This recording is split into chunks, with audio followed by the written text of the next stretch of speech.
इस वीडियो का मकसद किसी भी एनिमी या फैन बेस को हेट देना नहीं है। ये सिर्फ मेरा पर्सनल पॉइंट ऑफ व्यू है। अगर किसी को इसमें कुछ भी बुरा लगे तो मैं पहले ही कहना चाहता हूँ, आई एम ट्रूली सॉरी। मेरा इंटेंशन सिर्फ एक डिस्कशन क्रिएट करना है, हेट फैलाना नहीं। नारुतो एक ऐसा एनिमी था जो हर एनिमी लवर का पहला प्यार बन गया, जिसने हमें दर्द, स्ट्रगल और असली हीरो बनने का मतलब समझाया। लेकिन जैसे ही उसके बेटे की कहानी शुरू हुई बोरुटो, लोग उस लेगेसी को ही भूल गए। सबसे अजीब बात तो ये है, नारुतो के फैंस ही बोरुटो को देखना नहीं चाहते और मैं तो गलती से देख लिया।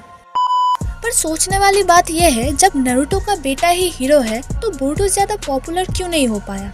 ऐसा क्या मिसिंग था बोरुटो में जो अपने ही फैन बेस को इम्प्रेस नहीं कर सका? नारुतो सीरीज की खासियत ये थी कि हर कैरेक्टर को एक स्ट्रॉन्ग फाउंडेशन और मोटिवेशन दी गई थी। नारुतो खुद एक ऐसा लड़का था जिसके पास कोई भी पावर या प्रिविलेज नहीं था। वो एक ऑर्फन था जिसको पूरा विलेज रिजेक्ट करता था, सिर्फ इस वजह से कि उसके अंदर एक बड़ा और खतरनाक बीस्ट नाइन टेल फॉक्स था। इसीलिए वो बचपन से बहुत अकेला था, जिसे समझने वाला कोई नहीं था। लेकिन इस रिजेक्शन ने उसकी पर्सनालिटी को एक शेप दिया, उसकी डिटर्मिनेशन को फ्यूल किया। हर छोटी से छोटी एबिलिटी उसके खुद के मेहनत का नतीजा थी, जिसे वो दिन रात प्रैक्टिस करता रहा। उसके पास कोई शॉर्टकट नहीं था। इस स्ट्रगल की वजह से वो एक रिलेटेबल और इंस्पिरेशनल कैरेक्टर बना। नारुतो के साइड कैरेक्टर्स भी इस डेप्थ से कम नहीं थे, एक अलग ही स्ट्रगल थे। रॉक ली जिसका चक्रा नहीं था, उसके पास सिर्फ डेडिकेशन और ताइजुत्सु की स्किल थी। उसकी कहानी मेहनत से सब कुछ मुमकिन है का परफेक्ट एग्जाम्पल थी। गारा जिसका बचपन बीता एक मॉन्स्टर की तरह। शिनो, किबा इनो और शिकमारू जैसे कैरेक्टर्स को भी अलग अलग एबिलिटीज और स्ट्रगल दी गई थी, जिससे वो नारुतो के वर्ल्ड में मीनिंगफुल हिसाब से कंट्रीब्यूट करते थे। हर कैरेक्टर का अपना एक यूनिक आइडेंटिटी था और हर एक के बैकग्राउंड में कुछ ना कुछ इमोशनल या सोशल चैलेंजेस था, जिससे वो डेवलप हुए। दूसरी तरफ बोरुटो की दुनिया में ये सब फाउंडेशन वीक पड़ता है। बोरुटो खुद होकागे का बेटा है, मतलब उसके पास एक प्री बिल्ड रेपुटेशन और एडवांटेज है। वो एकेडमी में टॉप स्टूडेंट है। उसके पास यूनिक दो जुत्सु जोगन है, जिसका अभी तक फुल्ली एक्सप्लेन नहीं हुआ, लेकिन वो ऑलरेडी हाई लेवल पावर्स दिखाता है। उसके पास कर्मा मार्क भी है, जो एक तरह से इंस्टेंट पावर अप है, जिसे वो बिना किसी प्रॉपर स्ट्रगल के यूज कर लेता है। ये नेचुरल स्ट्रगल और मेहनत की फीलिंग काफी कम हो गई है। बोरुटो के दोस्तों में मित्सुकी है, जो ओरोचिमारू का जेनेटिक एक्सपेरिमेंट है। उसके पास ऑलरेडी सुपर ह्यूमन एबिलिटीज है, जिसे वो एफर्टलेसली कंट्रोल करता है। वो नैरेटिव को शॉर्टकट कर देते हैं, क्योंकि उन्हें सीखने, मेहनत करने या स्ट्रगल करने की जरूरत नहीं होती। सारादा उचिया भी स्ट्रॉन्ग लिनिएज से बिलोंग करती है और उसके पास मांगेक्यो शारिंगन है, जो उसके स्किल को इंस्टेंट एडवांटेज देता है।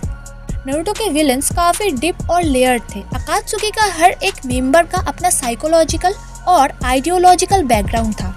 जैसे इताची ने अपने क्लैन का मैसेकर इसीलिए किया था ताकि वो विलेज को बचा पाए। पेन ने दर्द और सफरिंग के बेसिस पर अपनी फिलोसफी बनाई थी और ओबिटो ने अपनी प्यार भरी जिंदगी के लॉस के बाद अपने आइडियल्स को बदल दिया था। इन विलन्स की मोटिवेशन सिंपल एविल नहीं थी, बल्कि उनके कॉम्प्लेक्स पर्सनल रीजंस थे, जिससे वो एक रियलिस्टिक और थॉट प्रोवोकिंग लेवल तक जाते हैं।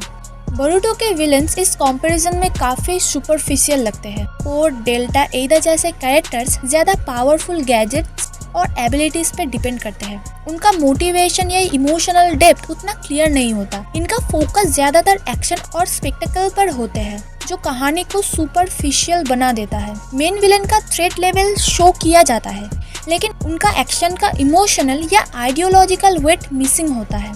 नारुतो में चक्रा एक स्पिरिचुअल एनर्जी थी, जिसको कंट्रोल और मास्टरी ग्रेजुअल होती थी। जुत्सु सीखने के लिए फिजिकल और मेंटल दोनों तरह की ट्रेनिंग लेनी पड़ती थी, जिससे फेलियर्स, इंजुरीज और कई बार लाइफ थ्रेटनिंग मोमेंट्स होते हैं।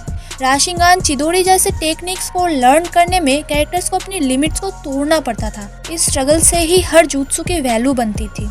बोरुटो में साइंटिफिक निंजा टूल्स की वजह से चक्रा की इम्पोर्टेंस कम हो गई है। साइंटिफिक टूल से जुत्सु डाउनलोड करना और इंस्टेंट अपग्रेड्स लेना पॉसिबल है, जिससे हर कैरेक्टर का ग्रोथ नेचुरल नहीं लगता। ट्रेनिंग की जगह शॉर्टकट्स लेने पर ज्यादा फोकस दी गई है। ये नैरेटिव एवोल्यूशन के बजाय रिग्रेशन जैसा लगता है।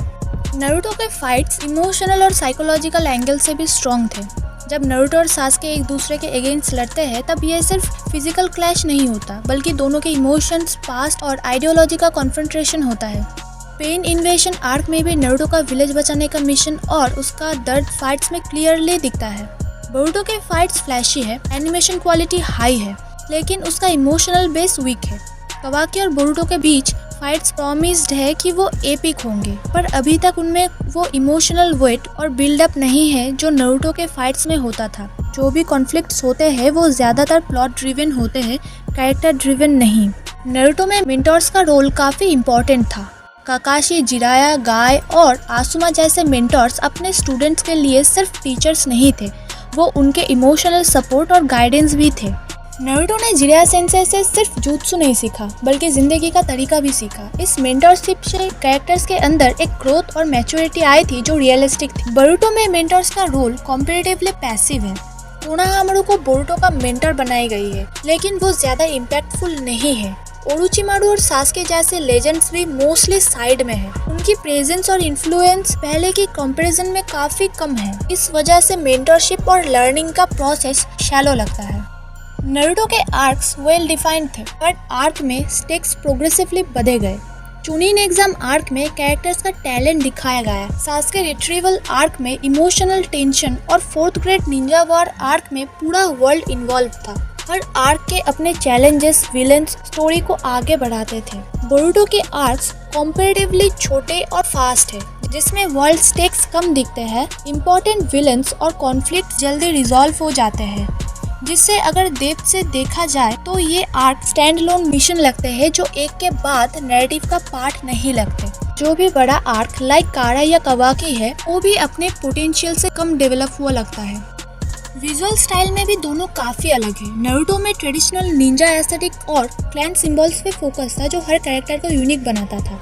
बोरुतो में फ्यूचरिस्टिक और मॉडर्न डिजाइन ज्यादा डोमिनेट करता है, जिसकी वजह से वो ट्रेडिशनल निंजा वाइब लॉस कर देता है। कैरेक्टर्स का डिजाइन कभी कभी ज्यादा फ्लैशी या इनकॉन्सिस्टेंट लगता है। सबसे बड़ी बात ये है कि नारुतो का स्टोरी लेगेसी बनाना स्ट्रगल से होता है, जिसमें हीरो को अपनी पहचान खुद बनानी पड़ती है। बोरुतो में लेगेसी इनहेरिटेड होता है, मतलब पावर और रेपुटेशन मिल जाती है बिना प्रॉपर फाइट के। इस वजह से हर कैरेक्टर जर्नी लेस एंगेजिंग लगता है, क्योंकि ऑडियंस को लगता है कि ये सब पहले से रेडीमेड है। इस पूरे फ्रेमवर्क में देखा जाए तो नारुतो एक प्रोसेस ओरिएंटेड स्टोरी थी, जिसमें स्ट्रगल, लॉस और ट्रेनिंग का इमोशन था।